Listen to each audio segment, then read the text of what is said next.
Uşaqlar, biz dedik ki 4 dənə qan qrupumuz var. Hansıdır? 1, 2, 3, 4. 2 həm belə olurdu, həm belə olurdu. 3 həm belə olurdu, həm belə olurdu. Hetero olanda 0A olurdu. Homo olanda AA. Hetero olanda 0B olurdu. Homo olanda AB olurdu. Uşaqlar, biz nə demişdik? Birinci qan qrupuna kim qan verə bilər? Ancaq 1. Bu kimə qan verə bilər? Hamısına. Buna kim qan verə bilər? 2. Bu kimə qan verə bilər? 2 ilə 4-ə. 3-ə kim qan verə bilər? 1 ilə 3. Bu kimə qan verə bilər?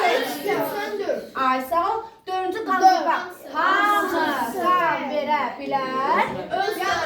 Ancaq özünə verə bilər. Uşaqlar, biz gördük ki, qan verə insanlar var, qan alan insanlar var. Qan verə insanlara biz nə deyirik? Donor. Qan alan insanlar deyilir. 4 dənə qan qrupumuz var. Bunun üçünü kim öyrənmişdi? Lanç neyinir? Burada var idi. Ama 4-cü qan qrupunu kim öyrənmişdi? Yan-Yanski. Oldu. Öyrənmişdi Yan-Yanski. Uşaqlar, indi biz sizə bu qan qrupunu deyəndə ümumi dedik. İndi biz də bilirik ki, müsbət qan qrupu var, mənfi qan qrupu var. Müsbət qan qrupu çox geniş yayılır.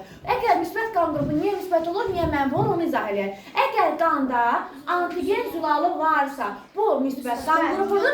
Antigen zulalı yoxdursa, bu mənfi qan qrupu sayılır. Antigen zulalı varsa müsbət, yoxsa mənfi sayılır. İndi uşaqlar, buna görə də biz mənfi və müsbət qan qrupu, bu ümumi dediyimiz. İndi mənfi və müsbətə kim qan verə bilər, kim ala bilər deyə. Uşaqlar, biz bilməliyik ki, mənfi qan qrupu bu qaydalara uyğun ola bilər. Ta ki, 1 deyirəmsə, 1-in mənfisi, 2 deyirəmsə, bu qaydalara uyğun olaraq.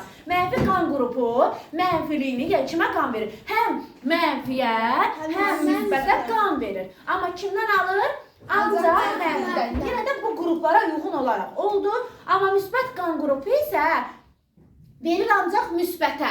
Mənfi mənfiyə də müsbətə vermişdi axı. Demək, müsbət kimdən alacaq? Həm mənfidən, həm müsbətdən. Satdıq, bir də deyirik. Mənfi qan qrupu kimə qan verir? Həm mənfiyə, həm müsbətə. Buna görə də müsbət qan qrupu neyəcək? Həm mənfidən, həm müsbətdən qan alacaq. Amma mənfi qan qrupu kimdən qan alır? Ancaq mənfidən. Müsbət qan qrupu isə kimə qan verir? Ancaq müsbətə. Oldu, belədir. İndi ümumiləşdirək. Bir də qayda deyək ki, uşaqlar, müsbət qan qrupu 2 tür işarə olur. Rezus faktoru belədir. R, balaca R. Yəni, bu hər şey deməmiş, fayda olmasın deyəm. Amma kiçik mənfi qan qrupu isə ancaq belə işarə olunur. Yəni, rezus faktoru varsa, dominantlığı göstərirlər. Belə işarə olunur. Yəni, homo rezus faktoru, hetero rezus faktoru. Bunların ikisi də müsbət qan qrupuna işarə olunur. Amma error olanda isə mənfini göstərir. İndi dediyimiz qaydaya uyğun olaraq deyək ki, məsəl üçün, ana ya da valideyn birinci qan qrupuna var, müsbət 1-dir. İndi bu kimdən qan alacaq? Həm müsbətdən, həm mənfidən. Bəli. Birinci qan qrupuyamsa, demək mən həm mənfi 1-dən, həm müsbət 1-dən qan alacağam. Kimə qan verəcəm? Yalnız müsbət 1, 2, 3, 4-dən qan verəcəm. Əgər mən mənfi 1 qan qrupuyamsa, kimdən qan alacağam? Yalnız mənfi 1-dən alacağam. Amma kimə verəcəm? Bəli, çatdı mı? Keçdi ikinci qan qrupuna. İndi qızım, ikinci qan qrupu mənə deyil, görün, bax, ikinci qan qrupu budur. Bu kimdən qan alırdı?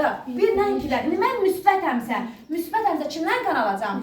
Həm mənfi, həm müsbət 1-2-dən alacağam. Amma kimə verəcəm? Ancaq müsbətə. Çatdı? Amma mənfi ikinci qan qrupuyamsa nə edəcəm? Ancaq mənfi 1-2-dən alacağam. Verəcəm müsbət və mənfi 2-dən 4-ə. Yenə deyirəm, mənfiyəmsə mənfiliyimi alıram mənfidən, ancaq həm müsbətə, həm mənfiyə qan verirəm. Yəni, mənfiliyimi elə bir yayıram da, çatdı.